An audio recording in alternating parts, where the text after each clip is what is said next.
नमस्कार। कृषि जगत से जुड़ी हुई ढेर सारी नई जानकारियां लेकर एक बार फिर हम आपके साथ हैं। स्वागत है आप सभी का आज के कृषि दर्शन कार्यक्रम में। किसान भाइयों बहनों, सूरज की धीरे धीरे बढ़ती हुई तपिश इस बात का एहसास कराती है कि ग्रीष्म ऋतु का आगमन हो चुका है और इस मौसम में हमें अपने खान पान और सेहत का ध्यान रखना बहुत ज़रूरी हो जाता है। लेकिन इसके साथ साथ अपने फसलों की भी उचित देखभाल और रख रखाव बहुत ज़रूरी हो जाती है। तो आज के कार्यक्रम में भी हम आपको कृषि से जुड़ी हुई बहुत सारी नई जानकारियां देंगे। आज आप खबरें खेती की और मंडी भाव तो देखेंगे ही, और साथ ही देखिएगा मक्का के ऊपर कुछ खास जानकारियां। तो फिलहाल आगे बढ़ते हैं और सबसे पहले देखते हैं खबरें खेती की। अनाज भंडारण सुविधा के लिए पूर्वोत्तर में स्थापित होंगी इकाइयां। स्थान विशेष के लिए समेकित कृषि प्रणालियां तैयार। और चूजों के आहार में सोयाबीन की खली ने दिए बेहतर परिणाम। नमस्कार, खबरें खेती की में आपका स्वागत है। मैं हूं शीला मिश्रा और अब खबरें विस्तार से। नई फसल का स्वागत किसान ही नहीं, सरकार द्वारा भी किया जाता है और उनके भंडारण की उचित व्यवस्था की जाती है। इस दिशा में हालिया प्रयासों पर पेश है एक रिपोर्ट। कड़ी मेहनत के बाद किसान ने रबी फसलों से भरपूर उत्पादन ले लिया है और गेहूं का उत्पादन तो मंडियों की ओर ले जाने की तैयारी है। इस दिशा में उचित वैकल्पिक भंडारण की व्यवस्था तो पहले से ही कर ली गई है। वहीं पूर्वोत्तर राज्यों के लिए 2.92 लाख टन की खाद्यान्न भंडारण व्यवस्था भी की जा रही है। इसके लिए 458.56 करोड़ रुपए की राशि की मंजूरी दे दी गई है, जो भारतीय खाद्य निगम को वर्ष 2016-17 तक शेयर पूंजी के रूप में जारी की जाएगी। रिपोर्ट के अनुसार योजनावधि के दौरान सिक्किम सहित पूर्वोत्तर क्षेत्र में 37 स्थानों पर भंडारण सुविधाओं की स्थापना की जाएगी।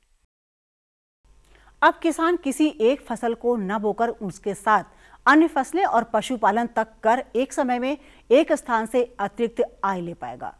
प्रस्तुत है इस दिशा में तैयार समेकित प्रणालियों पर एक रिपोर्ट।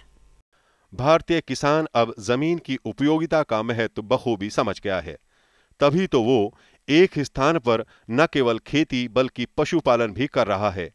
भारतीय कृषि अनुसंधान परिषद के वैज्ञानिकों द्वारा स्थान विशेष को ध्यान में रखते हुए विशिष्ट समेकित खेती प्रणालियां जारी की गई हैं।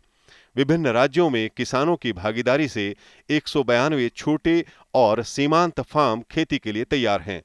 इन प्रणालियों में पशुपालन, मछली पालन, वर्मी कंपोस्ट, खुम्ब उत्पादन, मुर्गी पालन और किचन गार्डन से जुड़ी सामयिक फसलों को एक स्थान पर एक साथ सजाकर उससे उत्पादन लेने की सिफारिश की गई है। परीक्षणों में पाया गया कि इससे एक तो आय में वृद्धि हुई, दूसरे सभी इकाइयां एक दूसरे की पूरक भी साबित हुई, जिससे जोखिम भी घटा। आय के अतिरिक्त स्रोत के रूप में मुर्गी पालन अब अपना स्थान बना चुका है। वैज्ञानिक भी इस दिशा में विशेष सहायक हैं। मुर्गियों के आहार से जुड़ी ऐसी ही एक विश्लेषणात्मक जानकारी यूं है। अंडा और मांस दोनों व्यवसायों से जुड़ा कुक्कुट पालन भी अच्छा उत्पादन देता है, जब मुर्गियों को पौष्टिक आहार प्राप्त हो। इस दिशा में बरेली स्थित केंद्रीय पक्षी अनुसंधान संस्थान के वैज्ञानिकों द्वारा चूजों के आहार में सोयाबीन की खली को बेहतर पाया गया है। ये न केवल शारीरिक वृद्धि के लिए उपयुक्त है, बल्कि पक्षियों में ऑक्सीकरण और इम्यून सिस्टम को भी मजबूती देता है। खेती किसानी लगभग पूरी तरह मौसम पर आधारित है। इस कारण मौसम की सही जानकारी काफी अहम हो जाती है।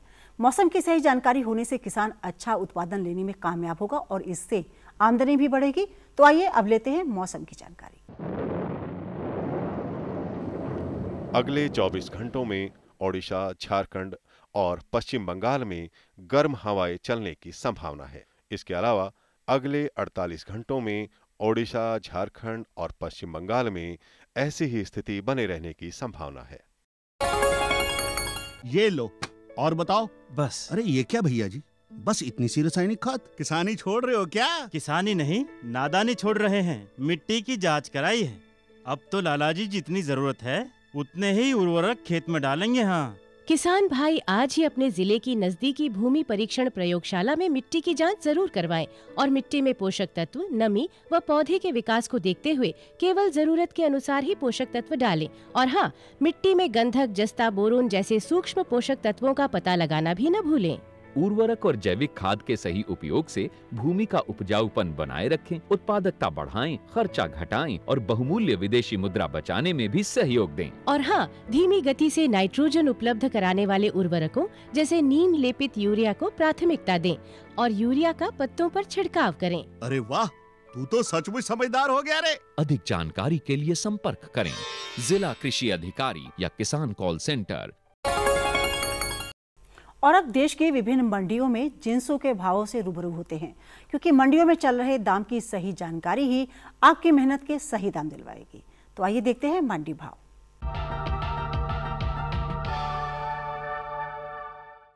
शुरुआत करते हैं देश की विभिन्न मंडियों में जिंसों के भाव से।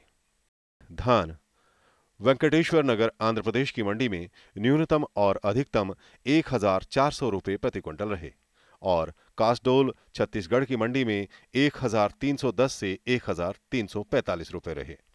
इसके अलावा गोड्डा झारखंड की मंडी में 1100 से 1300 रुपये। चावल नलबाड़ी असम की मंडी में 2400 से 3000 रुपये और रांची झारखंड की मंडी में 2300 से 2800 रुपये।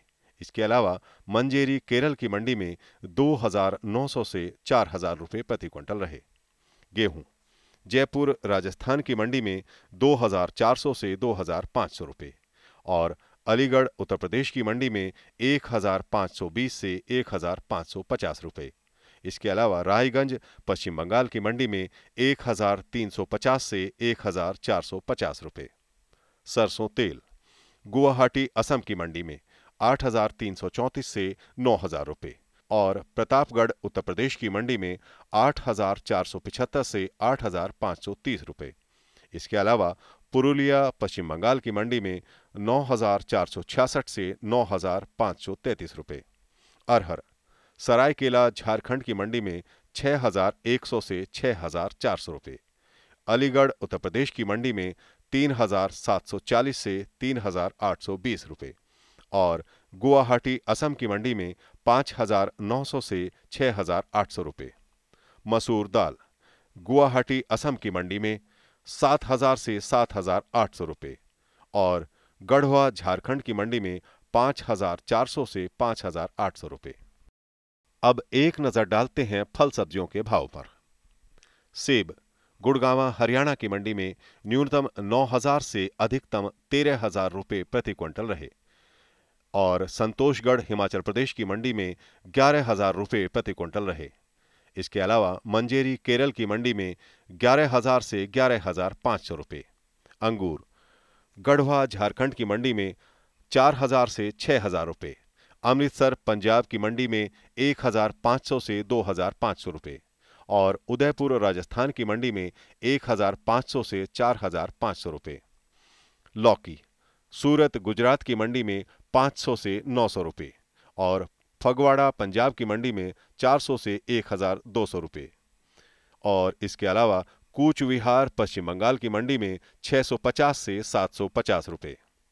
टमाटर चंबा हिमाचल प्रदेश की मंडी में 1600 से 1800 रुपये और गढ़वा झारखंड की मंडी में 1000 से 1400 रुपये। आलू नलबाड़ी असम की मंडी में 1000 से 1100 रुपये और सूरत गुजरात की मंडी में 750 से 1175 रुपये। इसके अलावा इस्लामपुर महाराष्ट्र की मंडी में 900 से 950 रुपये। खेती की खबरों में आज इतना ही। कृषि दर्शन कार्यक्रम में और अधिक रोचक तथा ज्ञानवर्धक जानकारियों के लिए देखते रहिए कार्यक्रम कृषि दर्शन।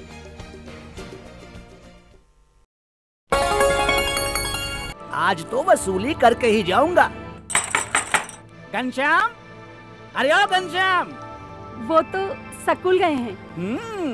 स्कूल गया है।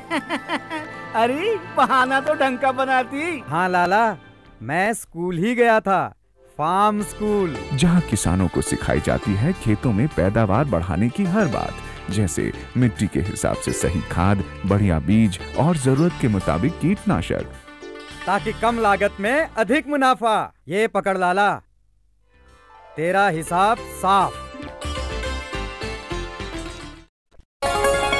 किसान भाई बहनों, मक्का एक ऐसी फसल है जो सेहत और स्वाद दोनों की दृष्टि से बहुत उपयोगी है और हमारे देश में ही नहीं बल्कि विदेशों में भी इसकी काफ़ी मांग है। और यही कारण है कि आज मक्का की नई नई किस्में विकसित की जा चुकी है, तो हमारे किसान भाई इसका उत्पादन करके अच्छा खासा मुनाफा ले सकते हैं। पिछले दिनों मक्का अनुसंधान निदेशालय के द्वारा मक्का प्रशिक्षण पर एक खास कार्यक्रम चलाया गया, जहां पर देश के विभिन्न कोनों से आए हुए हमारे किसान भाइयों ने बढ़ चढ़कर हिस्सा लिया। तो आइए देखते हैं इसी पर आधारित ये कार्यक्रम।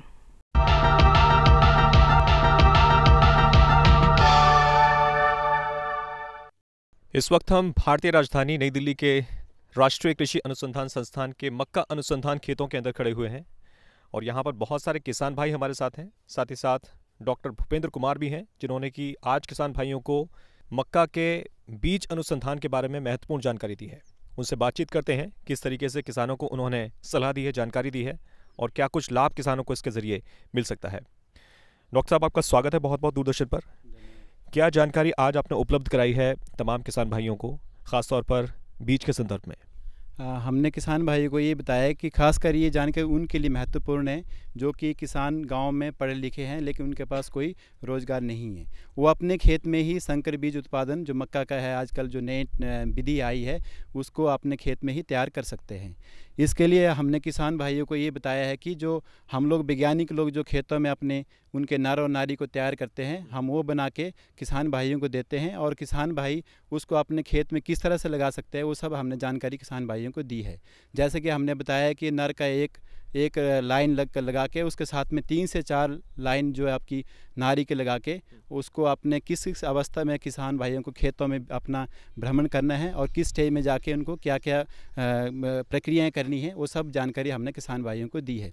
जैसे कि फर्स्ट हमने ये बताया कि जो किसान भाई अपना जो नी हाई स्टेज में अपने पौधों का खेत में जाके अपने पौधों का भ्रमण करें, अपने खेत में जाके भ्रमण करें और जो अगर पौधा आपको लगता है कि कोई अलग किस्म का लग रहा है आपकी लाइन में, अगर 15 पौधे हैं, 15 में से एक पौधा अगर आपको अलग किस्म का लग रहा है, वो उसी वक्त अपने खेत से उखाड़ के फेंक दे। अगर वो किसान भाई उसको नहीं उखाड़ के फेंकेंगे तो उससे उनकी जो बीज उत्पादन विधि है, जिसके संकर बीज जिसकी बात हम कर रहे हैं, वो उसका प्रभावित होगा।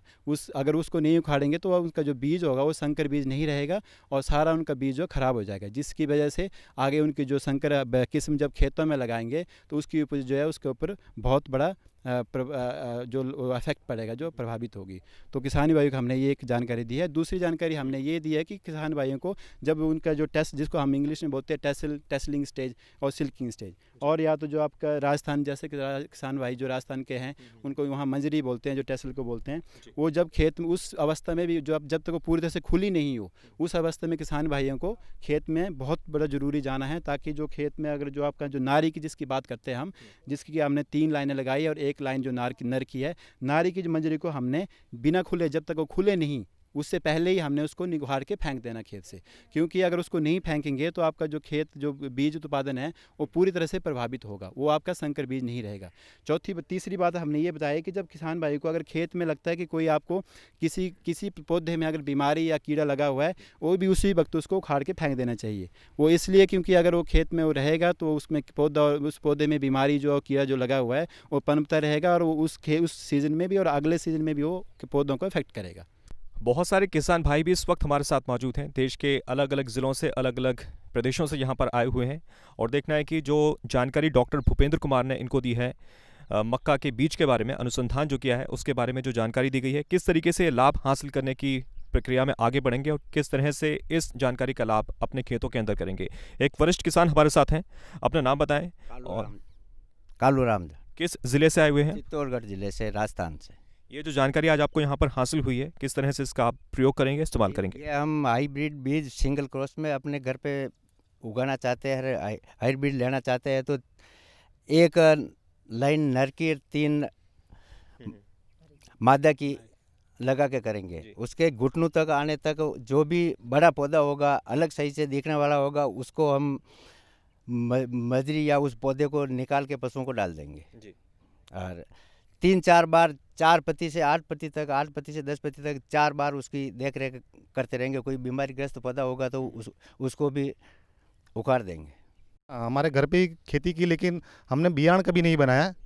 हमने सिर्फ खाद के लिए ही मक्का का उत्पादन किया था, कभी हाइब्रिड या संकर बियाण का प्रयोग नहीं किया था। ये जानकारी मिलने के बाद आप क्या सोच रहे हैं, किस तरीके की खेती करेंगे और मक्का को लेकर क्या आपकी आगे की योजना है? ये जानकारी लेने के बाद हम घर पे या हमारे गांव में किसानों को समझाए कि मक्का की जो बियाण बनाई उसमें से ज़्यादा मुनाफा होता है, इसलिए हम मक्का के हाइब्रिड बनाने का प्रयोग करेंगे घर पे जाके। यहाँ की जानकारी हमें बहुत सीखने मिली। यहाँ पर ये जो पौधे बोना है लाइन से, मतलब एक समान भी बोना है, और जो नारी है वो 4 लाइन और नर है 1 लाइन से, वो बड़े उनको निकाल देना। सर बहुत अच्छी जानकारी में हम बांसवाड़ा से आए, लेकिन ऐसा जानकारी यहाँ आके सीखे बहुत। इससे पहले क्या खेती करते थे? मक्का की खेती आपने की? लेकिन इतना प्रोग्रेस नहीं था सर। यहाँ आने के बाद सीखे थे हम जाके पैदावार ज़्यादा करेंगे मक्का। जब मक्का की बात आती है तो हमारे जहन में एक तस्वीर उभरती है कि एक लंबा सा भुट्टा हमारे हाथ में होता है, या कुछ दानों की तस्वीर हमारे जहन में उभरती है। लेकिन कई सारे और भी टर्म इसके लिए मक्का के लिए यूज़ किए जाते हैं। कई बार हम सुनते हैं popcorn, sweet corn, baby corn. Baby corn को लेकर अजय कुमार हमारे साथ हैं, जो कि युवा कृषक हैं, छिंदवाड़ा ज़िले से आए हुए हैं, और इस वक्त नई दिल्ली के पूसा अनुसंधान संस्थान पर हम खड़े हुए हैं। उनसे जानते हैं कि हाइब्रिड बीज को लेकर किस तरीके से उनको अंतर समझ में आता है सामान्य मक्का से, और ख़ास तौर पर बेबी कॉर्न को लेकर। बेबी कॉर्न के बारे में अगर हम बात करें, सामान्य मक्का से किस तरीके से अलग होता है, और यहाँ पर जो हाइब्रिड बीज की आपने जानकारी ली है, क्या कुछ आपको अंतर मिला, और बेबी कॉर्न के संदर्भ में इसे किस तरीके से आप इस्तेमाल करेंगे? सर नॉर्मल मक्का की अपेक्षा बेबी कॉर्न मक्का जो है घना बोया जाता है। अपना नॉर्मल मक्का थोड़ा दूर दूर भी लगा देता है, और इसमें जो है ये छोटा पौधा रहता है। ये नारी मंजरी जो रहती है उसको बच्चे के समय में ही तोड़ लिया जाता है। एक छोटे बच्चा के उसमें ही तोड़ लिया जाता है, और अपने साधारण मक्का के अपेक्षा इस मक्का की जो दूरी है 20 सेंटीमीटर रहती है जी। और जो बीज की कोई ख़ास किस्म इसके लिए बताई गई है बेबी कॉर्न के लिए? ये पूरे भारत के लिए बताई गई है HM4 जी, हाइब्रिड संकर बीज की ये अच्छी किस्म है।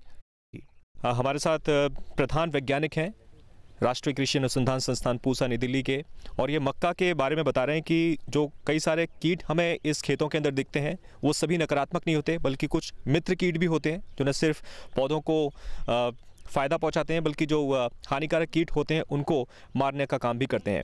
विस्तार से जानते हैं डॉक्टर प्रद्युम्न कुमार से इस बारे में। सर जानकारी दें मित्र कीटों के बारे में, और मक्का को किस तरीके से नुकसान और फ़ायदा हो सकता है इनके ज़रिए। मित्र कीट का जो अडल्ट है वो उड़ता है, और जो हमारे हानिकारक कीट हैं वो ऐसे होते हैं आपको नज़र भी नहीं आएंगे, उनकी सिर्फ इल्लियाँ नज़र आएंगी, और वो भी जब गोब से घुसने के बाद। तो जो हानिकारक कीट हैं उनका तो प्लांट में सिम्टम्स उनके जो निशान हैं वो नज़र आएंगे, पत्तियों में छेद होते हैं, या उनके खाए हुए एक्सक्रीटा, उनकी जो मल विसर्जन करते हैं वो कुछ नज़र आता है। प्लांट स्टंटेड ग्रोथ होती है, छोटा रह जाता है, और बहुत सारे पत्ते उसमें छेददार दिखाई देते हैं। तो ये तो है पहचान कि ये पौधा ग्रसित है। लेकिन जो बाहर हैं उनको आप कुछ हमारे यहाँ एक पब्लिकेशन है जिनमें जो पिक्टोरियल हैं, जिनमें पिक्चर से किसान जान सकते हैं ट्रेनिंग के जरिए। वो मित्र कीट हानिकारक कीड़ों के अंडों को, उनके इल्लियों को और अडल्ट को नुकसान पहुँचाते हैं। थोड़ा सा तो है, जैसे आपको मालूम होगा खेत में मकड़ी होती हैं, मकड़ियाँ सदैव ही मित्र कीट हैं। इसी तरह के कुछ हैं, जैसे कॉक्सिनेलिड बीटल्स हैं या क्राइसोपर्ला है।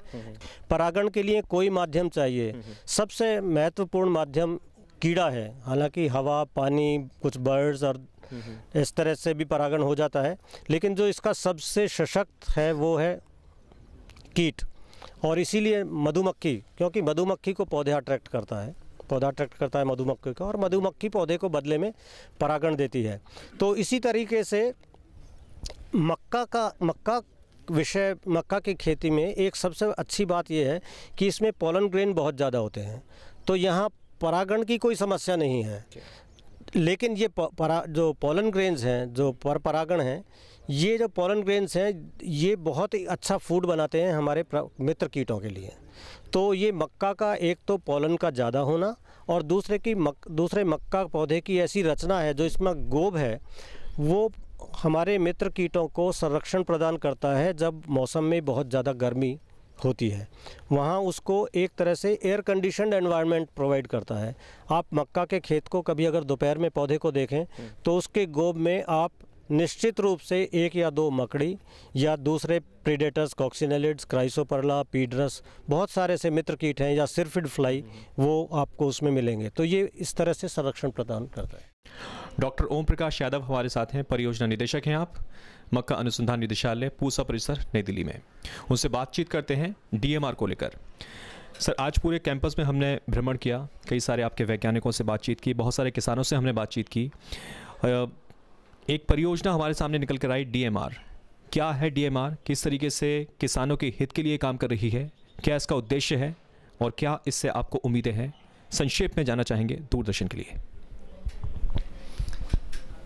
मक्का अनुसंधान निदेशालय भारतवर्ष का एकमात्र ऐसा संस्थान है जो सिर्फ मक्का के ऊपर शोध कर रहा है। 100% एफर्ट्स इसके मक्का के ऊपर लग रहे हैं। इसके तहत मक्का की खेती के बारे में जो भी कार्य है, चाहे वो अलग अलग स्टेट्स के लिए हाइब्रिड्स डेवलप करना, उसकी प्रोडक्शन टेक्नोलॉजी को डेवलप करना, उसके साथ साथ अलग अलग राज्यों से जितने भी किसान हैं उनको यहाँ पर समय समय पर लाकर उनकी ट्रेनिंग करवाना, ये हमारा यहाँ पर मुख्य उद्देश्य है इस संस्था के अंदर।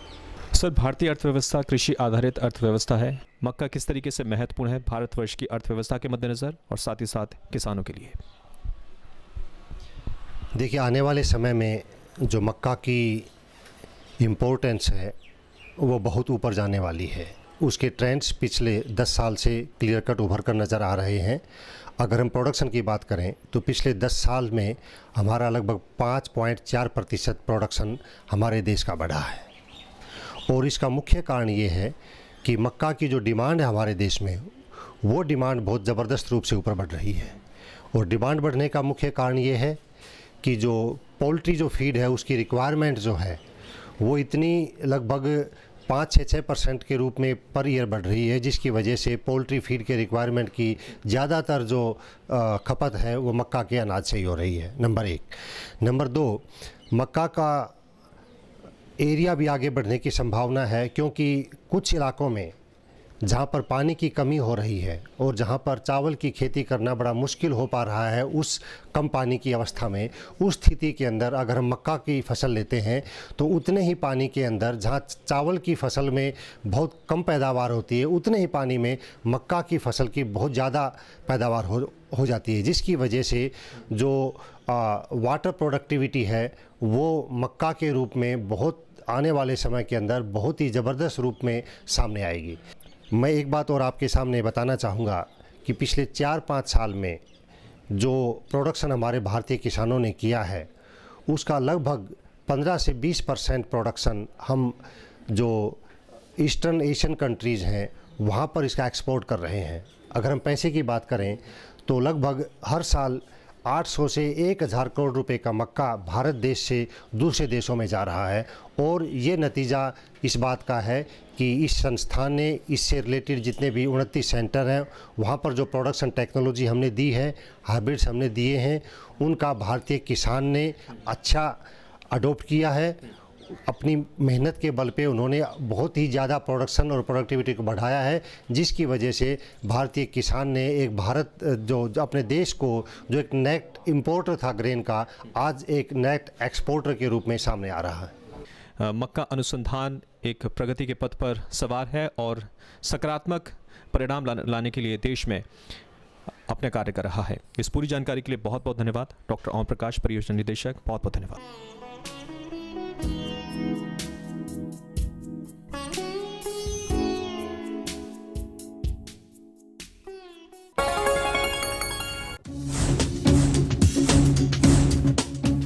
हमारे साथ ट्विटर पर twitter.com/कृषिदर्शन-dd, फेसबुक पर facebook.com/कृषिदर्शन-dd और देखिए कृषि दर्शन अब YouTube पर भी youtube.com/user/कृषिदर्शन-dd।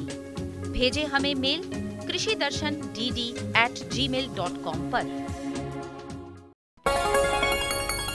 किसान भाइयों बहनों, आज आपने देखा कि किस तरह से मक्का प्रशिक्षण के इस कार्यक्रम में हमारे ढेर सारे किसान भाइयों ने बढ़ चढ़ करके हिस्सा लिया और वो अपनी इस जानकारी का उपयोग अपनी कृषि में ज़रूर करेंगे।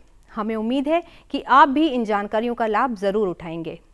आपकी कृषि से जुड़ी हुई कोई भी समस्या या कोई जिज्ञासा हो तो हमें ज़रूर लिखिए। और अब आप पत्रों के माध्यम से ही नहीं बल्कि ईमेल, फेसबुक और ट्विटर पे भी हमसे संपर्क कर सकते हैं। तो किसान भाइयों बहनों, आज के लिए बस इतना ही। अगले कार्यक्रम में कुछ और नई कृषि जानकारियों के साथ आपसे फिर मुलाकात होगी।